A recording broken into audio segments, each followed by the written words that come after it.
అందరికీ నమస్కారం అమ్మ.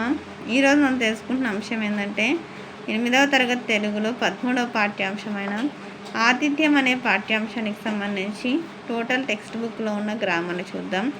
వీడియోలోకి వెళ్ళే ముందు ఇంకా మన ఛానల్ సబ్స్క్రైబ్ చేసుకొని వాళ్ళు ఎవరైనా అంటే దయచేసి సబ్స్క్రైబ్ చేసుకొని లైక్ చేసి షేర్ చేసి మీ ఫ్రెండ్స్కు రిలేటివ్స్ అందరికీ సబ్స్క్రైబ్ చేసుకోమని చెప్పండి.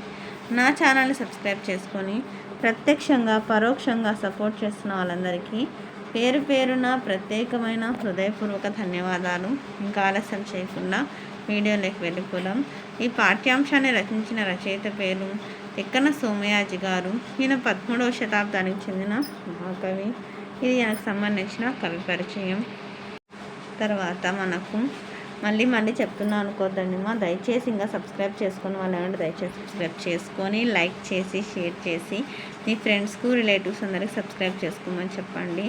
నా ఛానల్ని సబ్స్క్రైబ్ చేసుకొని ప్రత్యక్షంగా పరోక్షంగా సపోర్ట్ చేస్తున్న వాళ్ళందరికీ పేరు పేరున ప్రత్యేకమైన హృదయపూర్వక ధన్యవాదాలము.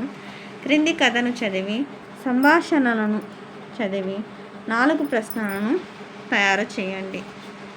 ఈ పేరాగ్రాఫ్ చదవల్ల కథను చదివి 4 ప్రశ్నలు తయారు చేయండి. ప్రశ్న: పక్షి పిల్లలెక్కడ ఉన్నాయి? రాజు: ఆపమన్న సారథి రథం ఎందుకు ఆపలేదు? రాజు దేనిని మరవవద్దన్నాడు? మనను ధర్మం ఎప్పుడు రక్షిస్తుంది? ఈ క్రింది కవితను చదివి ప్రశ్నలకు సమాధానాలను రాయండి. ఈ కవిత చదవాలమ్మ. దీనికి సంబంధించిన ప్రశ్నలకు సమాధానం. రతిన్ దేవుడు ఎవరంటే రతిన్ దేవుడు ఒక రాజు. రతిన్ దేవుడు ఎందుకు చిక్కిపోయాడు అంటే అన్నపానములు లేక రతిన్ దేవుడు చిక్కిపోయాడు. బాటసారి రతిన్ దేవుని ఏమని అడిగాడు? తనకు తినడానికి పెట్టమని రతిన్ దేవుని బాటసారి అడిగాడు. మమత పంచడం అంటే ఏమిటి? మనకున్న దానితో కొంతైనా అడిగిన వారికిచ్చి సహాయం చేయడాన్ని మమత పంచడం అంటారు. ఇవి పాఠం ఆధారంగా ప్రశ్నలమ్మ. జాగ్రత్తగా అమ్మ. దీనికి సంబంధించిన ఆన్సర్స్ నోట్స్ మన ఛానల్లో ఆల్రెడీ అప్లోడ్ చేస్తున్నానమ్మా. దయచేసి సబ్స్క్రైబ్ చేసుకొని వాళ్ళు ఎవరంటే దయచేసి సబ్స్క్రైబ్ చేసుకోండమ్మా. సబ్స్క్రైబ్ చేసుకుంటే మీకు ఆ వీడియోస్ అన్నీ వస్తాయి. తర్వాత భాషాంశాలు, పదజాలం. గీత గీసిన పదానికి అర్థం రాసి సొంత వాక్యాలను రాయండి. బుధుల అంటే పండితులు. సొంత వాక్యం: పండితులు ప్రతిదాన్ని బాగా విశ్లేషిస్తారు. విహంగం అంటే పక్షి. పక్షి ప్రకృతికి అందము పెంచుతుంది. శోకం అంటే దుఃఖం. దుఃఖంలో ఉన్న వారిని ఓదార్చాలి. కృతము అంటే సఫలం. ఏ పనినైనా సఫలం కావాలంటే కృషి చేయాలి. క్రింది పదాలను సరైన నానార్థాలతో జతపరచండి. అంగం అంటే అవయవం, భాగం, శరీరం. తర్వాత విహంగం అంటే పక్షి, బాణం, మబ్బు. శ్రేయం అంటే ధర్మం, శుభం, మోక్షం.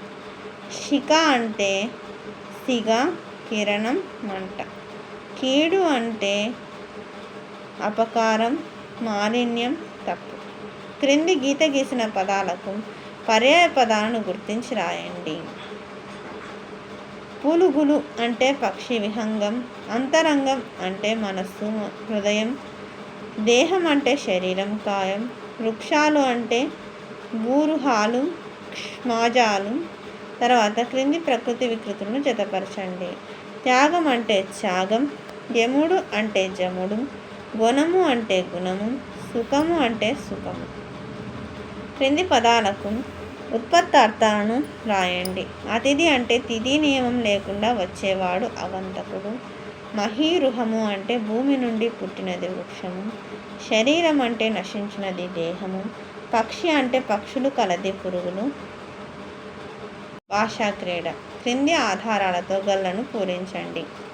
అడ్డం: 1 వేటగాడు.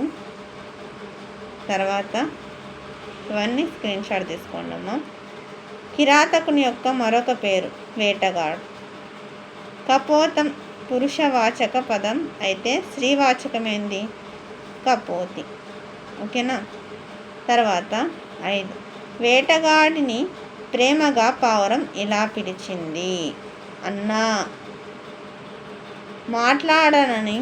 మాట్లాడతానని ఇలా అంటారు. భాషణం. పావురాన్ని వల నుండి వదిలితే పావురానికి ఇది వస్తుంది. ఏమొస్తుంది? జీవం వస్తుంది. తర్వాత పుల్లలు కాలిపోయాక ఇది మిగులుతుంది. ఏం మిగులుతుంది? నుడి. విడువక అనే అర్థంలో వాడే పదం వదలక. తర్వాత వస్తాడు అనే పదానికి వ్యతిరేకం తికమకగా పడింది. దుర అంటే రాడు, రివర్స్. తర్వాత కాను విభజిస్తే ఇలా అవుతుంది. కాను విభజిస్తే ఏమవుతుంది? కాను విభజిస్తే పదమూడు ఎక్కడుంది చూసుకోండి. తర్వాత వానతో పాటు ఇది వచ్చింది.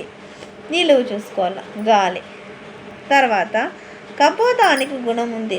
ఇది చూసుకుంటే వీడియోలో ఎంత అవుతున్నామో మీరు చూసుకున్నాను. తర్వాత వ్యాకరణాంశాలు.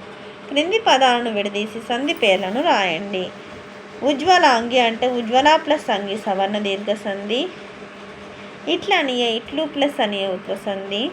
మందిరం విప్పుడు మందిరంబు ప్లస్ ఇప్పుడు ఉత్వసంధి.